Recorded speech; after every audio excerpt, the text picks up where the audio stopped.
Kirit Somaiya Z protectee inform करके police station जाते हैं और वहां पर ये कहते हैं कि बाहर लोग मुझ पर हमला करने वाले हैं, और पुलिस स्वयं उनको गुंडों के हवाले कर देती है।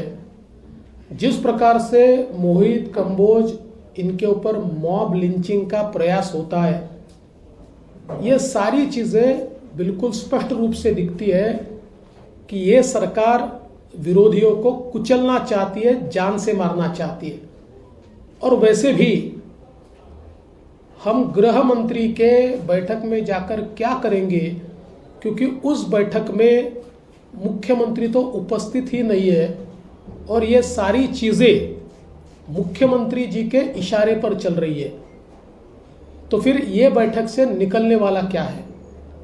इतना ही नहीं तो एक विधायक इंडिपेंडेंट और एक सांसद इंडिपेंडेंट, ये लोग इतना ही अनाउंस करते हैं कि मुख्यमंत्री जी के निवास स्थान के सामने जाकर हम हनुमान चालीसा बोलेंगे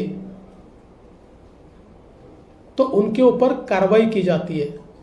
मेरा सवाल यह है कि हनुमान चालीसा महाराष्ट्र में नहीं बोली जाएगी तो क्या पाकिस्तान में बोली जाएगी? इतना हनुमान चालीसा से इनको नफरत क्यों है?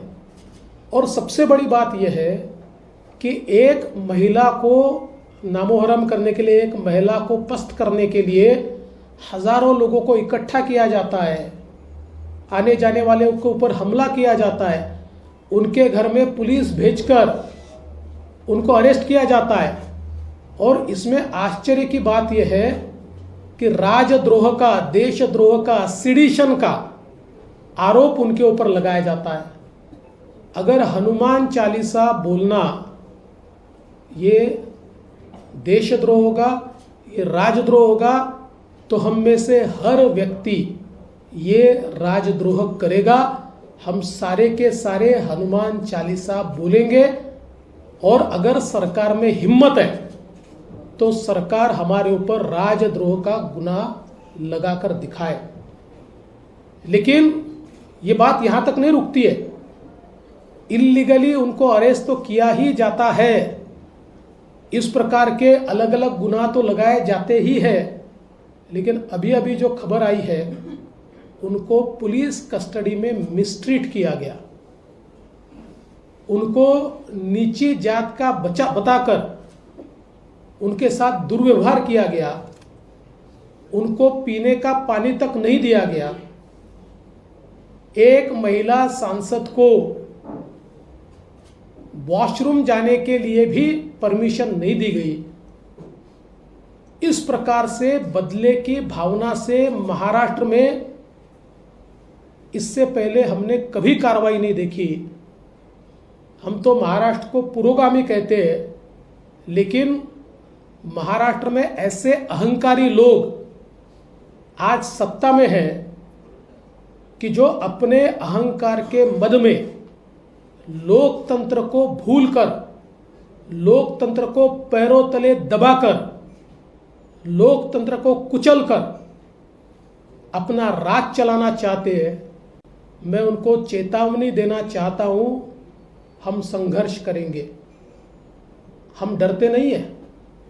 आप हमारे जान पर हमला करेंगे तब भी हम आपका भ्रष्टाचार बाहर निकालेंगे। और बहुत स्पष्ट रूप से मैं उनको कहना चाहता हूं कि आपके हमलों को वैसा ही जवाब देना हमको आता है। जिस प्रकार से आप हमारे साथ व्यवहार कर रहे हैं, आप तो पुलिस के भरोसे कर रहे हैं, पुलिस को साथ में लेकर कर रहे हैं, लेकिन हम वैसा ही जवाब देंगे। हम लोकतंत्र में विश्वास रखते हैं, इसलिए हम चुप हैं। लेकिन अगर पुलिस भी सरकार के साथ मिलकर हमारे ऊपर हमला करेगी तो ये समझ लेना चाहिए कि केरल में और बंगाल में हमारे सैकड़ों लोग मार दिए, फिर भी हमारा आवाज कोई दबा नहीं पाया। हम चुप नहीं बैठे, हम संघर्ष करें। तो महाराष्ट्र है, छत्रपति शिवाजी महाराज की भूमि है और यहां हमारी ताकत भी उतनी है। और इस प्रकार का जो दुर्व्यवहार इस सरकार की ओर से हो रहा है, ऐसे समय हम गृह मंत्री की बैठक में नहीं जा सकते, इसलिए हम नहीं गए। जहां तक लाउड स्पीकर का सवाल है, हमारी भूमिका स्पष्ट है। सुप्रीम कोर्ट और हाई कोर्ट के आदेशों का पालन होना चाहिए।